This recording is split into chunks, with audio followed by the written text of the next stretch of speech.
आज के इस महत्वपूर्ण कार्यक्रम के मंच पर उपस्थित महाराष्ट्र शासन के सम्माननीय मुख्यमंत्री श्रीमान देवेंद्र फडणवीस जी,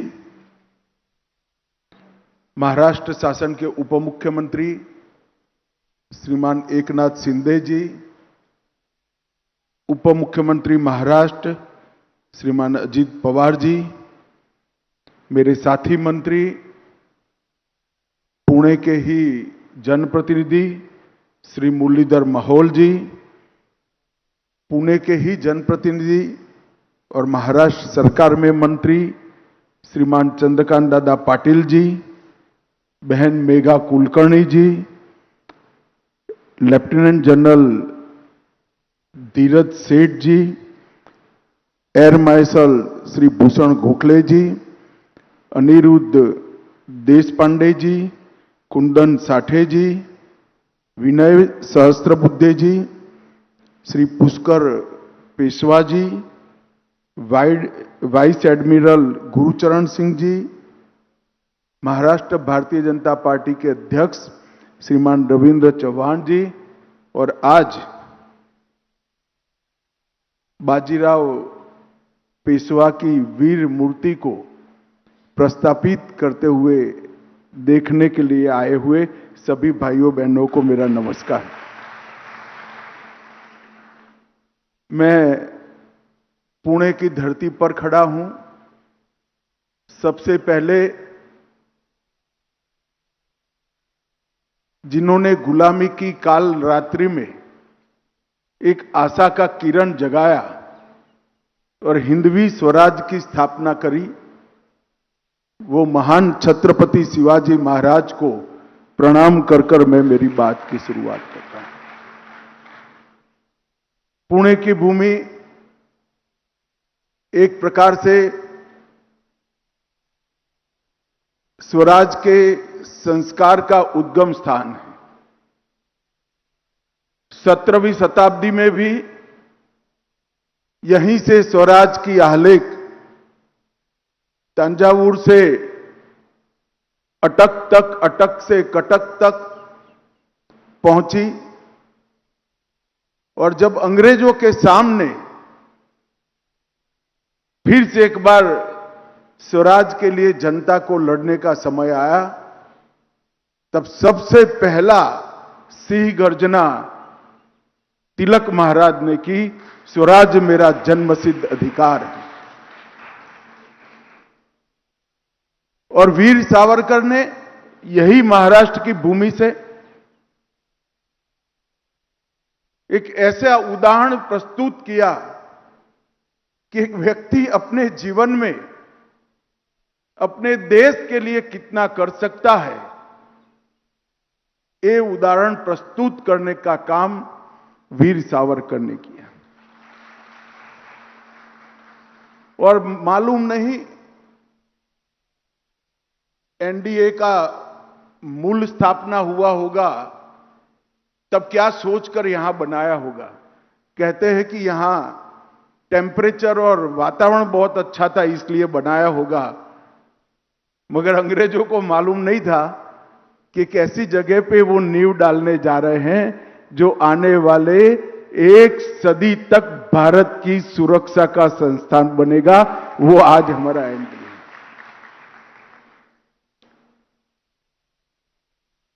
पेशवा बाजीराव जी के कई पुतले देश भर में कई जगह लगे हैं, मेरे गांव में भी लगा है, परंतु मैं मानता हूं कि पेशवा बाजीराव का एक स्मारक बनाने की सबसे उचित जगह अगर कोई है तो एनडीए पुणे की एकेडमी, क्योंकि जहां से आने वाले समय के देश की तीनों सेनाओं के सूत्रधार जहां प्रशिक्षित होकर निकलते हैं, वहां बाजीराव पेशवा की मूर्ति लगना और श्रीमंत बाजीराव के मूर्ति से प्रेरणा लेकर उनके जीवन कवन को अभ्यास कर कर अगर हमारे भविष्य के सेनानी जाते हैं तो मुझे विश्वास है कि कई सालों तक भारत की सीमाओं को कोई छूने का साहस नहीं कर सकता। मैं यहां आने वाला था, कार्यक्रम घोषित हो चुका था। कल कुछ पत्रकार मित्रों के साथ वैसे ही बैठना हुआ तो उन्होंने कहा कि अमित भाई, आप पुणे स्पेशल एक कार्यक्रम के लिए जा रहे हैं और श्रीमंत बाजीराव के पुतले के अनावरण के लिए जा रहे हैं, मगर मुझे एक बात बताइए कि आज की युद्ध की पद्धति, जहां एनडीए में हमारे सेनानी तैयार हो रहे हैं, और बाजीराव पेशवा के समय की युद्ध की पद्धति, ये दोनों के बीच में क्या रिलेशन बचा होगा? मैंने बहुत सरलता से उनको जवाब दिया, युद्ध की कला के कुछ नियम जो होते हैं वो कालबाह्य नहीं होते हैं, वो एटर्नल होते हैं। युद्ध में व्यूह रचना का महत्व, युद्ध में त्वरा का महत्व, युद्ध में समर्पण का भाव, युद्ध में देशभक्ति का भाव, और सबसे बड़ी बात, युद्ध में बलिदान का भाव, वो ही सेनाओं को विजय दिलाता है। हथियार बदलते रहते हैं, और अगर ये सभी गुणों का सबसे उत्कृष्ट उदाहरण 500 साल के भारतीय इतिहास में कहीं पर ढूंढना है तो मैं इतिहास के विद्यार्थी के नाते बेझिझक कह सकता हूं, वो केवल बाजीराव पेशवा में, श्रीमंत बाजीराव पेशवा में ही मिल सकता है। 19 साल के उम्र में साहू जी महाराज ने किस तरह से उनको सिलेक्ट किया होगा मुझे मालूम नहीं, क्या काफी सारी चुनौतियां थी उसमें। साहू जी महाराज की माताजी खुद अभी अभी बाहर आई थी, और जब उन्होंने श्रीमंत बाजीराव को पेशवा बनाने का निर्णय किया, उसके बाद 20 साल में 41 युद्ध लड़े और एक भी नहीं हारा। ये रिकॉर्ड कोई सेनापति का नहीं हो सकता। एक साल के 2 युद्ध, और हमें मालूम है कि उस जमाने में बारिश के 4 माह युद्ध नहीं होते थे, तो 8 माह के अंदर 2 युद्ध करना और हर बार विजयी होना, मृत्यु पर्यंत पराजय को जिसने अपने नजीक भटकने नहीं दिया, ऐसा वीर सेनानी, उसका मूर्ति लगाने का सबसे उचित स्थान हमारी एनडीए की ये एकेडमी है। शिवाजी महाराज ने जब स्वराज की कल्पना की होगी, उस वक्त के भारत की भूगोल और भारत के उस वक्त के साम्राज्यों का इतिहास जो देखता होगा, वो समझ पाता होगा कि एक 12 साल के बच्चे ने कैसे स्वराज शब्द सोचा भी होगा। आदिल शाही, कुतुब शाही, बरीद शाही, निजाम शाही और इमाद शाही, पूरा दक्षिण भारत इनकी नागचूड़ से पीड़ित था, और उत्तर पूरा मुगलों के अधीन था। उस वक्त 12 साल का एक बालक देश को स्वतंत्र कराने की कल्पना करे और अपने एक छोटे से जीवन काल के अंदर ही हिंदवी स्वराज का स्थापना करने का काम करे, ये अकल्पनीय पराक्रम था। मगर शिवाजी महाराज ने सिर्फ हिंदवी स्वराज की स्थापना नहीं की, महाराष्ट्र भर के किशोरों के मन में, बालकों के मन में, युवाओं के मन में स्वराज के संस्कार भरने का काम किया। और जब शिवाजी महाराज नहीं रहे, तब धर्मवीर संभाजी महाराज, वीर ताराबाई, धनोजी, संतोजी, कई सारे लोगों ने शिवाजी महाराज की परंपरा को आगे बढ़ाया और स्वराज की ज्योत को बुझने नहीं दिया।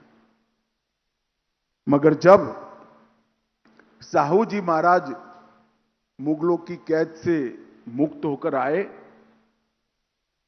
और जब मराठी साम्राज्य के दो टुकड़े हो गए, सब लोग मानते थे अब शायद कठिन होगा। और उसी वक्त पहले बालाजी विश्वनाथ और फिर श्रीमंत बाजीराव ने पेशवा बनकर शिवाजी महाराज की स्वराज की मशाल को आगे बढ़ाया। और श्रीमंत बाजीराव के मृत्यु के 10 साल के अंदर ही तांजावुर से अफगानिस्तान तक, अफगानिस्तान से बंगाल होते हुए कटक तक एक विराट हिंदवी साम्राज्य की स्थापना, जो शिवाजी महाराज का कल्पना था, वो करने का काम किया। और इसीलिए कई लोग कहते हैं, अगर ये स्वतंत्रता की लड़ाई शिवाजी महाराज ने जो शुरू की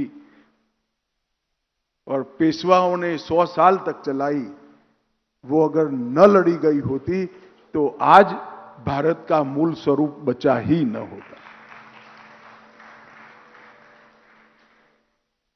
इन्होंने अपने जीवन में कई सारे युद्ध ऐसे लड़े जिसमें पराजय निश्चित मानी जाती थी।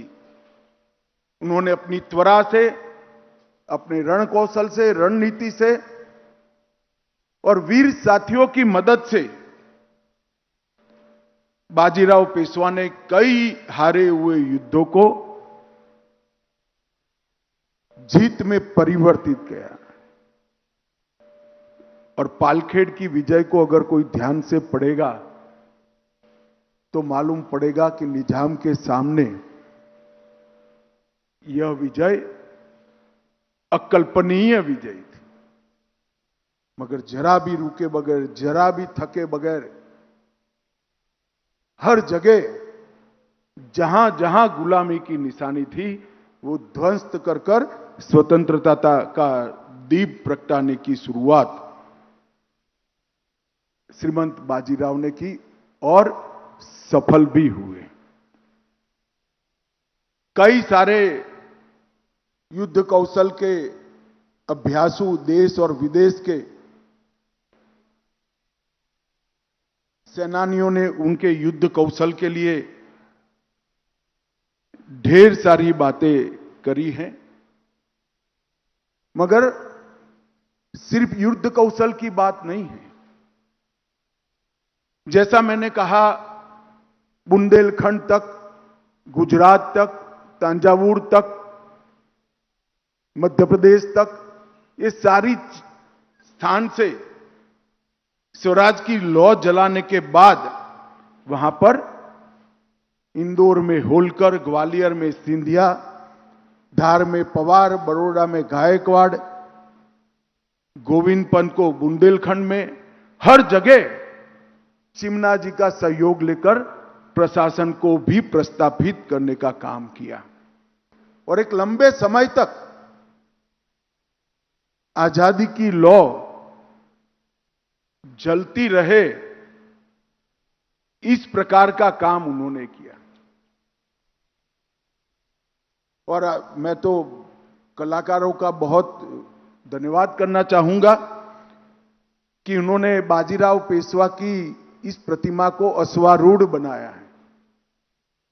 जदुनाथ सरकार ने बाजीराव पेशवा के लिए काफी कुछ लिखा है, मगर एक वाक्य मैं कभी नहीं भूल सकता।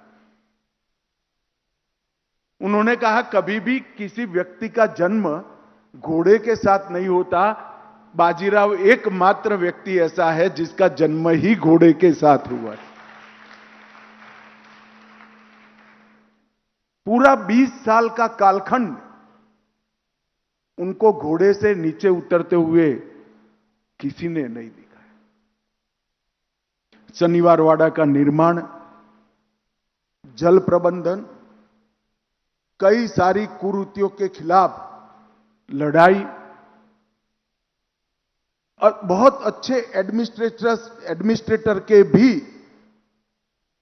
बचे हुए कालखंड में, पूरा जीवन तो युद्ध में गया, जो 4 माह बचता था उसमें भी उन्होंने कई सारे सुधार के काम भी किए। और मित्रों, मैंने ढेर सारे ईस्वीसन 1500 के बाद हुए युद्धों को बहुत डिटेल पढ़ा है। मैंने कहीं पर भी ऐसी सेना का वर्णन नहीं सुना जिसमें एक सिपाही और 3 घोड़े की व्यवस्था थी। हर जगह पर घुड़सवार होते थे, एक घोड़ा और एक सिपाही। श्रीमंत बाजीराव की सेना में एक सिपाही पर 3 घोड़े होते थे। घोड़ा थकता था, आराम करता था, सिपाही आगे बढ़ता रहता था और आश्चर्यजनक रीत से बिजली की तरह दुश्मनों पे वो टूट पड़ते थे। उनकी त्वरा से अच्छे अच्छे पराजित हुए। मैं सोच ही नहीं सकता कितनी विकट परिस्थितियों में इतने फैले हुए मकड़ जाल को भेद कर एक के बाद एक 41 युद्धों में कोई कैसे सफलता प्राप्त करता है। कुछ लोग उनको ईश्वर दत्त सेनापति कहते हैं, कुछ लोग उनको अजिंक्य योद्धा कहते हैं और कुछ लोग उनको शिव शिष्योत्तम बाजीराव पेशवा भी कहते हैं। कई सारे राजाओं ने प्रचंड युद्ध किए, विजय भी प्राप्त किए, मगर बाजीराव पेशवा के सभी युद्धों में एक बात विशेष थी, वो अपने लिए नहीं लड़ रहे थे, वो देश के और स्वराज के लिए लड़ रहे थे, क्योंकि वो तो पंत प्रधान थे। उन्होंने कभी भी छत्रपति के साथ, अंग्रेजों ने इतिहास को विकृत करने का बहुत प्रयास किया, मगर आज जीवन इतना पराक्रम, इतनी बड़ी शक्ति होने के बावजूद वो पेशवा ही रहे। हर युद्ध मातृभूमि के लिए, हर युद्ध धर्म के लिए, हर युद्ध स्वराज के लिए लड़ा और अपने 40 साल के जीवन में एक ऐसा अमर इतिहास लिखने का काम किया जो आने वाले कई सदियों तक कोई और लिख न पाए, ऐसा अमर इतिहास लिखने का काम किया। श्रीमंत बाजीराव की वीरता और महानता को वर्णन करने के लिए मेरे पास शब्द नहीं है, मगर मेरे जीवन में कभी भी कोई निराशा दस्तक देने लगती है तो मुझे हमेशा बाल शिवाजी और श्रीमंत बाजीराव की विचार आता है और निराशा कोसों दूर चली जाती है कि अगर इतनी विपरीत स्थिति में वो लोग ये कर पाए तो हमारा तो दायित्व है, अब सब जगह अनुकूलता ही अनुकूलता है। शिवाजी महाराज की कल्पना का भारत बनाने की जिम्मेदारी 140 करोड़ भारतीयों की है। स्वराज के लिए जब संघर्ष करने का समय था तब संघर्ष किया, स्वराज को टिकाने के लिए भी संघर्ष करने की जरूरत पड़ेगी। हमारी सेना और हमारा नेतृत्व जरूर करेगा। ऑपरेशन सिंदूर इसका उदाहरण है। परंतु स्वराज के साथ साथ महान भारत की रचना भी शिव छत्रपति ही की ही कल्पना है। एक ऐसे भारत की रचना जो आजादी की शताब्दी जब मनाए तब 2047 में हर क्षेत्र के अंदर, समग्र विश्व में हर क्षेत्र में हम सर्वप्रथम हो, ऐसे भारत की रचना करना ये हम सबका जीवन लक्ष्य होना चाहिए। और जीवन लक्ष्य को सिद्ध करने के लिए पुरुषार्थ, समर्पण और बलिदान, ये तीनों की प्रेरणा लेने के लिए कोई उत्तम व्यक्तित्व हमारे इतिहास में है तो श्रीमंत बाजीराव पेशवा है।